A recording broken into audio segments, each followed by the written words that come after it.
So today we will talk about the Election Laws Amendment Bill 2021. Remember that this is for the reform in electoral process and recently passed by the Parliament. And this seeks to amend the Representatives of People's Act 1950 and Representatives of People's Act 1951. So let's talk about.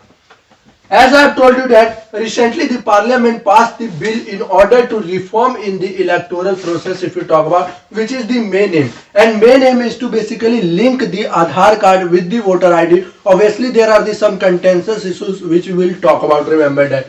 If we talk about this bill seeks to amend the Representation of People's Act 1950 and 1951, Representation of People's Act 1951, to implement this certain electoral reform. Remember that. If we talk about the RPA 1950, then provides for the allocation of seats, means allocation of seats in the states. Remember that. Delimitation of constituencies. Remember that. Of election, qualification of voters and preparation of the electoral roll.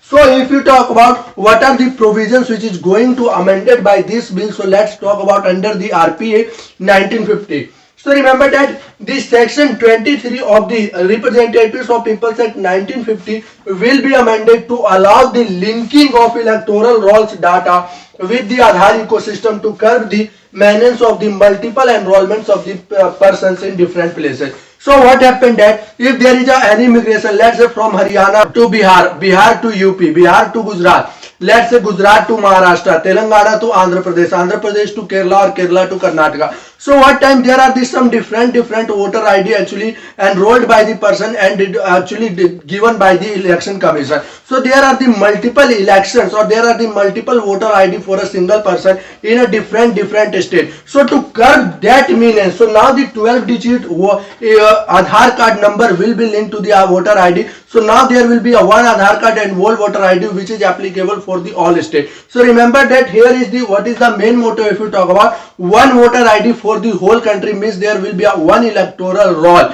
So remember that this is one of the motive also suggested by our Prime Minister of India. So in this RPA Act, this section 23 is the first which is going to be amended by this law. So further amendments, if you talk about in 1950, then remember that section 40 of the RPA Act 1950 will be amended, which allow the four qualifying dates. Suppose if someone, a person, actually the first date is 1st January to register with the Election Commission of India as a voters of 18 years earlier. But this bill is now amending and providing the four qualifying dates to register if you are eligible as of 18. So remember that is the first day of January, April, July and the October. Remember that. Earlier it was only 1st January. So if someone is actually on 2 January or 3rd January, 4th January, if they are eligible as a voter, now they have to wait for at least a year. Now there are the four qualifying dates to register with the Election Commission of India and become an eligible voter and vote in the election.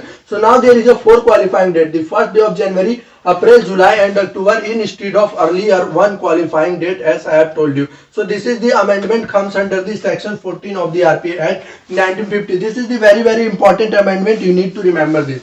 Section 20, if you talk about the RPA Act 1915, has been amended to make the election more and more gender neutral. Suppose there are the servicemen in the army, so there is the wife can vote if there is any husband in the service, but if there is any wife is in the service, then husband cannot vote. So now making the gender neutral and the word changes the word with wife to the spouses. So remember that spouses include both the man and husband and the wife. So that's why this becomes a gender neutral, and this amendment has been done under this section 20 of the RPA Act to make election gender neutral for the service voter. The amendment will also replace the word wife with the spouse to make the gender neutral. So remember that if you talk about. Now one of the significant amendment also done, this is the similar amendment done in the RPA Act 1951. Remember that provides for the conduct of election offences and dispute related to the election comes under the RPA Act of 1951. This is the similar amendment under the section 60 of the Act, enables the wife of a person holding a service qualification to vote either in the person or by palace voter, and wife has been changed to spouses. So remember that this comes under the section 60 of the RPA. So two acts very important related to the election, the job of the both the laws is different. Remember that 1958 is for the conduct of election offences and dispute of election, and that is basically for the electoral laws and other things. Remember that, and these two has been amended. Now we will talk about what is the main significant and what are the contentious issues related to this amendment law. So further, if you talk about the main significance of the election laws amendment bill, then remember that these linkages of the Aadhaar card with the voter ID is not mandatory. It is completely voluntary, and this is clearly written in the act. So remember that this is a very significant point, and no entries will be deleted and no registration will be deleted in the name of Aadhaar card. But obviously you have to provide the cause why you are not providing the Aadhaar number or Aadhaar ID. So remember that. So as I have told you that linking of Aadhaar with the voter ID is not mandatory but voluntarily and clearly written in the act. And no application for the inclusion of name in electoral roll shall be denied, and no entries in the electoral roll shall be deleted for inability of an individual to furnish or intimate Aadhaar number. But obviously you have to provide the cause. This is clearly written in the act itself. This is one of the main significance. So obviously there are some part of the population which have not Aadhaar card. So it doesn't mean they are ineligible for the voting. They are still eligible if they have the voter ID. So remember that.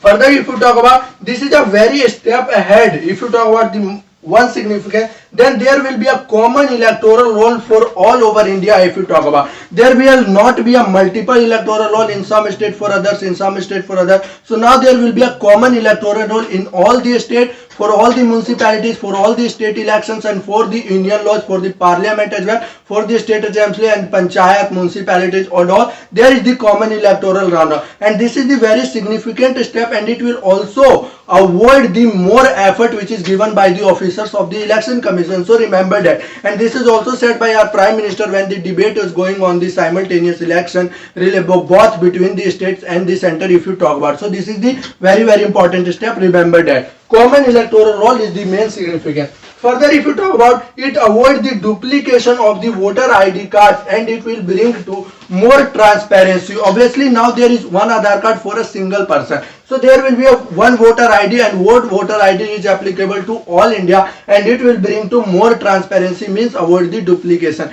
So obviously there will be a more transparency and accountability in the system will take place.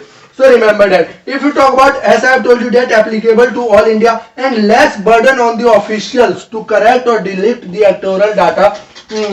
So obviously in the 5 years there is a union election, and in every state, if you talk about in this same year, obviously there are the 2 to 3 election in almost over. If you talk about next year, there is a UP and Punjab. In this year, if you talk about West Bengal, is a very significant election took place. So remember that. So it will take a heavy duty of the election commission to correct the electoral data every time. So now it will be a less burden if there is a linkages of Aadhaar data with the voter ID. So remember that. If you talk about, then remember that this process has been initiated earlier by the Election Commission of India under its purification program, and around 30 crore voters ID has already intimate with the Aadhaar number. So now this is the, but this has been stated by the Supreme Court, and Supreme Court clearly said that no, this is not going to further. So there is already around the 30 crore voter ID has been already intimate or associated with the Aadhaar number. So there are the some 100 crore voter ID need to be associated with the Aadhaar card. So already there is a 30 crore, and this is also taken by the Election Commission but stayed by the Supreme Court, and that's why this law has been passed. Remember that. Now we will talk about what is the main contentious issue related to this law, Election Laws Amendment Bill 2021. So if you talk about the issues with the law, then remember that it breaches the judgment of the Supreme Court in the Puttaswamy case, popularly known as Right to Privacy versus Union of India case in the Puttaswamy judgment.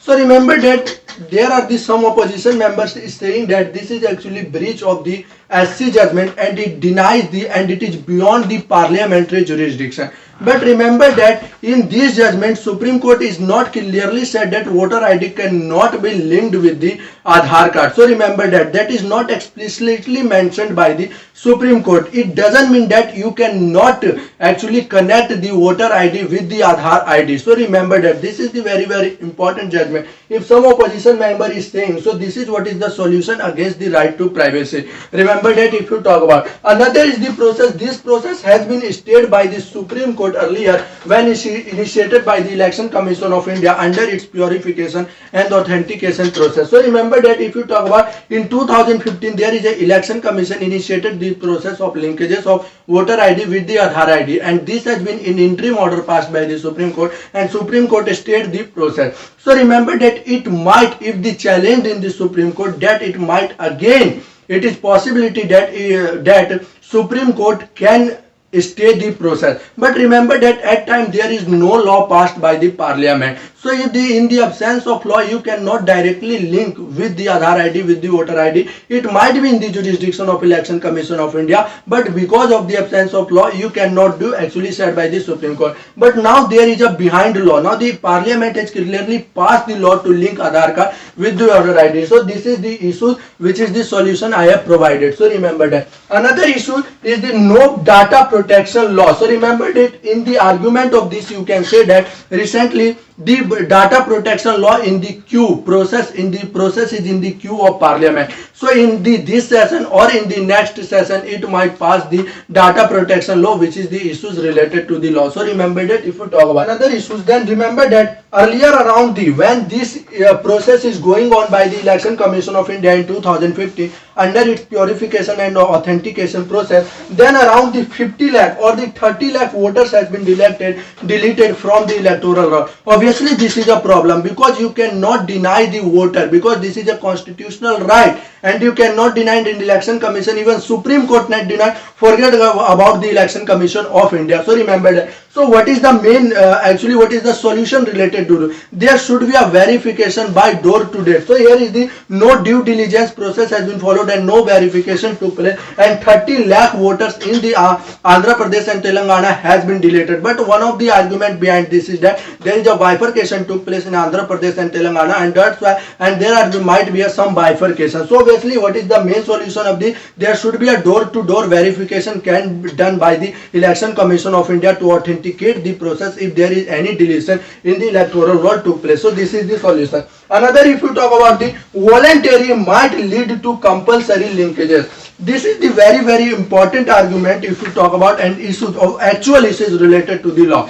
So now if you talk about in the Supreme Court clearly said that in the Puttaswamy judgment that you cannot mandatory the Aadhaar linkage with any of the thing unless and until you can provide the subsidy, you can provide the ration card. So now there is a linkage. But if you talk about the further amendment and PAN is also linked by the Aadhaar card, and the Supreme Court in the judgment clearly said that you cannot mandatory or force the people to actually Aadhaar linkage. But if you talk, it is a completely a de facto. If you are taking admission in the school, then you need Aadhaar card, which is not said by the Supreme Court, and Supreme Court clearly reject the argument there is a Aadhaar mandatory. But now this has been mandatory. So there is a possibility that it is voluntary, but it might be compulsory and it might be voluntary made by the behind this thing. So this is the process and this is the actual problem. So this should be voluntary, this must not be mandatory, and this behind this it should not be anything which is going on. So this is the solution, very important. And remember that behind all the process, Election Commission of India is an independent and a constitutional body. This is a very important point, which is not